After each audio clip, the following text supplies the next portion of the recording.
Good morning, everybody, and welcome to the 51st Annual General Meeting of the Huntington Disease Association of England and Wales. Some of you will know me. I'm Hugh Rickards. I'm a neuropsychiatrist from Birmingham, and I chair the trustees.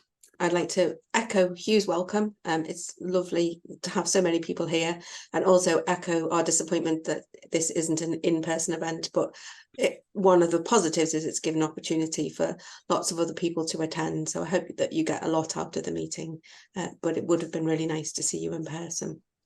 So basically, I'm going to be talking about the year that we've had, and also some of our future plans for the following year. But I'd like to start by thanking our sponsors for Sage Therapeutics, Unicure and Elysium.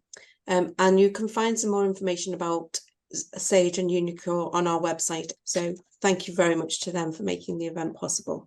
So all of the slides relate back to our strategy, and then I'll finish off by talking about our new strategy, which we're all very excited about. But in terms of improved quality care and support, so in 2023 we provided support to a lot of people, as you can see here. I'm not going to go through the numbers, but I think they're really quite impressive for what is relatively a small team. And the expansion in our youth service meant that we could reach more children and young people as well, which is really important. But the main thing is that actually being able to improve the quality of life for those people that we support is obviously our key aim. So how do we do that?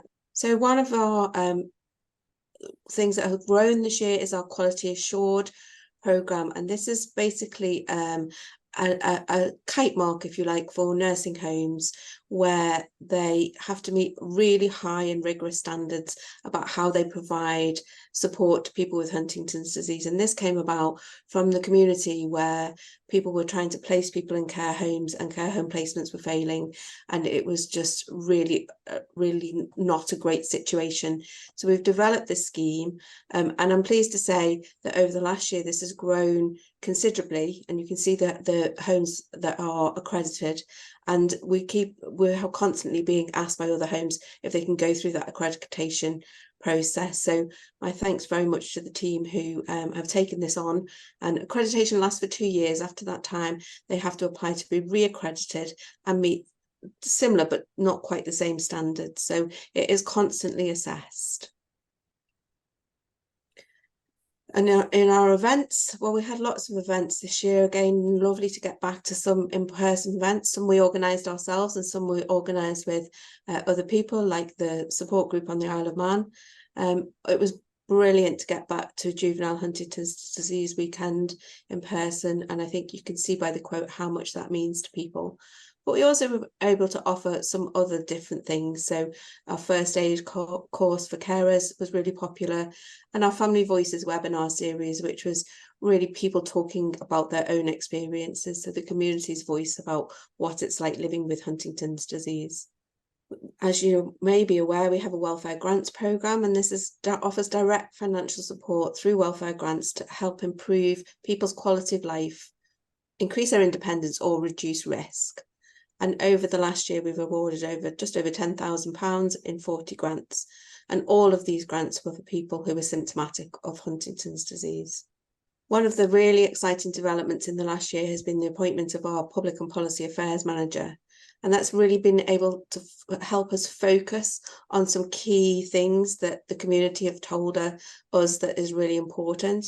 So that is access to community mental health services, having a care coordinator in each area, specific NICE guidelines for Huntington's disease, looking at the blanket refusal of entry to the armed forces to people who haven't been tested or have tested positive, and then the uplifting of benefits to reflect inflation. They're all really key things, and that we're working with a large group of politicians to try and influence some of these changes.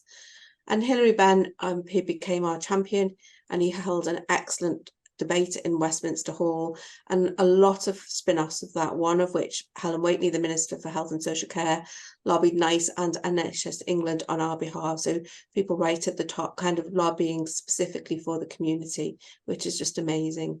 So our other goal, better knowledge and understanding of Huntington's.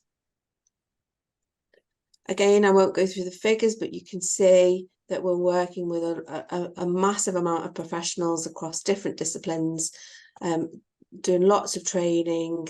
The Youth Information Service has really grown and are able to support in schools and with young people in meetings and one-to-ones and things, and again with training as well. So all with the aim of improving kind of the care that people receive on the ground. So increased understanding. So on our Understanding Huntington's course, we had 60 attendees. We piloted this Huntington's Disease Champions program, which is a program that the Swedish Association actually produced, which was specifically for nursing homes, and it's an online program, and that was really successful, and we're looking at rolling that out. We've had lots of different webinars. I talked about the Family Voices one before. And then I think one of the really exciting things in the last year is the Mental Health Study Afternoon, coming directly from people telling us that actually accessing mental health services, or people understanding within mental health services, understanding Huntington's disease was poor. So to have 400 people was just great. So our next goal, greater opportunity for peer support and community involvement. So we had our online AGM and family conference last year, and we've done several in-person events. We appointed a new volunteer manager to help support branches and support groups in the wider volunteer network that we have. And then a variety of peer support groups and some narrative therapy sessions, which offered some valuable support. And again, these are all new pieces of work for us this year, the narrative therapy is. And we've got an active community message board. And a big thank you to everybody who fundraises for us. No matter what you've done, big or small, it makes such a massive difference, and your dedication and support brings us closer to our vision of a better life to anyone affected by Huntington's disease. Improved understanding of Huntington's and the association's role with the public. In our Awareness Month 2022, it always feels a bit weird when we're talking about 2022 when we're in 2023, but this kind of reflection takes us to the end of our financial year in 23. So Awareness Month 2022 was Huntington's in Mind, and that was about raising awareness in the mental health impact of the disease. And we released 3 videos capturing lived experience, and really want to thank the people who kind of were involved in those videos, because they really did bring the campaign to life. And our actor and patron George Rainsford was the campaign spokesman, and we held some webinars in mental health, and we submitted an early day motion to Parliament for further awareness and support. And this just gives you a snapshot of the impact of that campaign. So it had a massive reach, and was really successful, which we were really pleased about. So online reach, so thanks to some funding from Unicure, we were able to review and update our website. And again, that came specifically from the community saying that they found the website difficult to navigate and the information on it was clunky. And so we were able to kind of update it and relaunch it. Our YouTube channels have continued to grow through the year. We appointed a social media officer, and the engagement across all of our social media has increased, and she's developed TikTok, which is an entirely new audience for us. And then in 2023 we launched the ambassador scheme, and the ambassador scheme really is giving people from the community a voice. So people who are willing to talk about their experiences wherever we need them to, and that might be in the media, it might be on television, it might be kind of responding to requests from magazines, and their contribution is just invaluable. And we had 2 awards, which is really lovely, and they were both relating to My Family Matters campaign, which took place the previous year. So a stronger charity to better champion the needs of our community. This is about kind of growth and development of the organisation really, and looking at how We provide support to people across the line. So one of the things that we developed in the last year is our helpline advisor. This is a dedicated helpline service where people can phone up for information and support. So obviously we have our specialist advisors where people can go to, but sometimes people just have a quick question or their advisor may not be available. And that post has really kind of supported a lot of people and means that it's far more accessible. We appointed a new youth worker in the Southwest, and as I said before, we appointed a policy and public affairs manager. And it's important that we also make sure that our staff team are provided with comprehensive learning and development opportunities, including specialist training on safeguarding, cybersecurity, and bereavement support. Governance and operations of any charity is really important. You need to make sure that we have robust systems and that the security of information that we hold. We have a wealth of policies and procedures which are updated regularly. We have a very skilled and diverse trustee board. And this year we've actually brought in some external expertise and consultancy in relation to finance, monitoring and evaluation and service development, which has really helped us. And then we're registered and have members with various regulatory bodies to make sure that our practice is good practice. Supporting Huntington's research. So we continue to support research studies and drug trials and keep the community informed about those. We have lots of researchers coming to us asking us if we can promote their research within the community, which we do. We have HD Voice, which is a group of people affected by Huntington's disease in some way who provide valuable feedback on research projects. A number of us attended the European Huntington's Disease Network conference, which enabled us to kind of really get up to date with the current research. And we provided funding to HD Buzz to ensure the continuation of this valuable resource to the community. So what plans have we got for the future? Well, the most exciting thing is the launch of our new 5-year strategy and goals for the next 5 years. The promises in this strategy will help shape our future work. And these promises came about through consultation with the community about what was important to you, so that we can actually make sure that the work that we're focusing on is the work that you need us to focus on. So our vision and our mission and our values haven't changed with the new strategy, except we've added inspirational to our values, because actually you as a community are completely inspirational to all of us who work for the organisation. And then our new goals. So we will ensure everyone affected by Huntington's disease gets the care and support they need. We will help make each day with Huntington's disease the best day possible. We will make sure the voices of people affected by Huntington's disease are heard and at the heart of everything we do. We won't rest until everyone with Huntington's disease has access to treatments, and we'll be a resilient charity. In terms of our plans, so we've got an expansion of our youth service. We were very fortunate to receive funding from the National Lottery, which means that we're really able to grow and develop this. We've, as I said before, had a new website launch, and that's an ongoing development.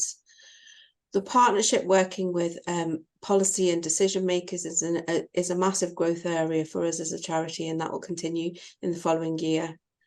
And obviously, at some point, we'll be having a general election. We'll be contacting all parties and MPs ahead of that election to inform them of our policy asks. And we also will be working with the Neurological Alliance, so that broader and a kind of greater noise that can be made representing people with neurological conditions. And then followed the disappointing news from NICE that they have decided not to implement guidelines for Huntington's at the moment. We're in the process of gathering evidence that existing guidelines are not fit for purpose, and we'll be submitting an appeal asking them to relook at that.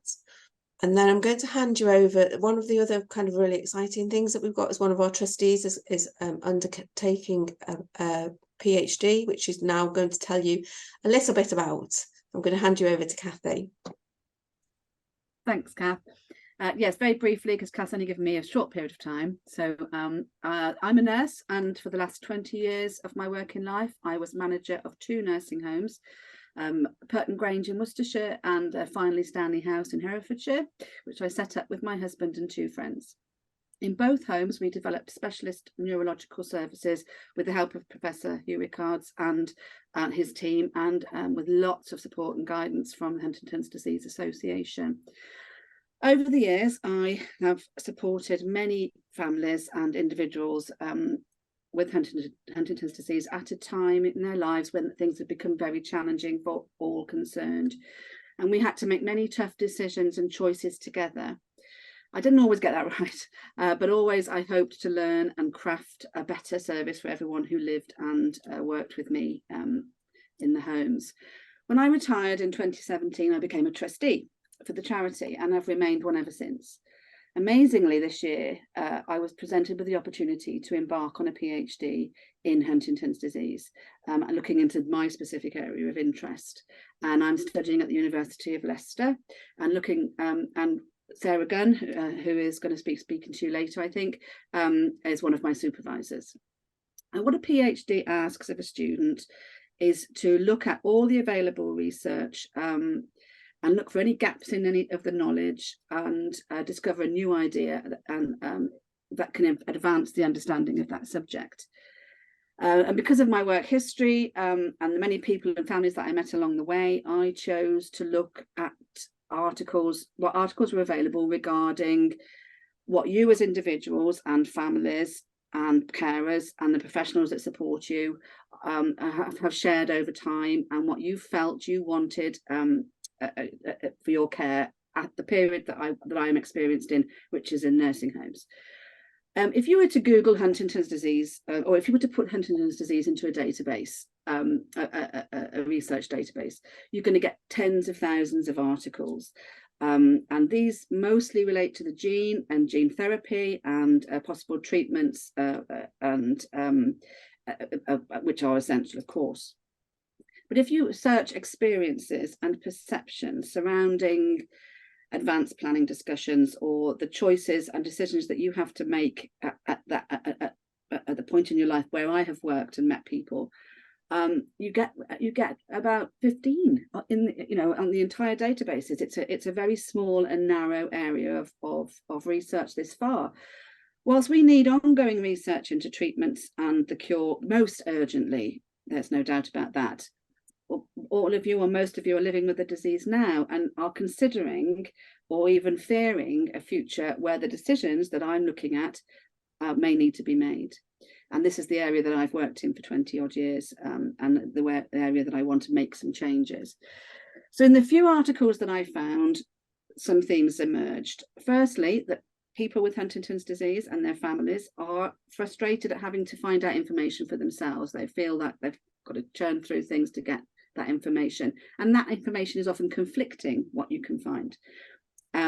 Second thing is that the professionals are waiting for you to have an advanced discussion with them, and then it also conflictingly it says that the research says that you don't particularly want to have those discussions. So this is where most of the articles are focusing. I want to apply what I have experienced and learned over the years and create something useful for you. Later on in my studies, I'm going to need your help. I'm going to need you to share your experiences and perceptions with me. I'm going to need you to know what you fear and what matters to you and what doesn't matter to you, so that we can develop a proactive guidance strategy to help you move forward into the future. I would really also value the thoughts of those who have already lost people, if that's going to be something that you feel able to do. Reflecting and reviewing our keystones and new knowledge, and your stories are so important and valuable to create a greater understanding for us in this world. So finally, keep an eye out on the website and social media, because I'll soon be asking for volunteers to share their experiences and perceptions with me, and I'll provide more information when I can. So thank you for your time.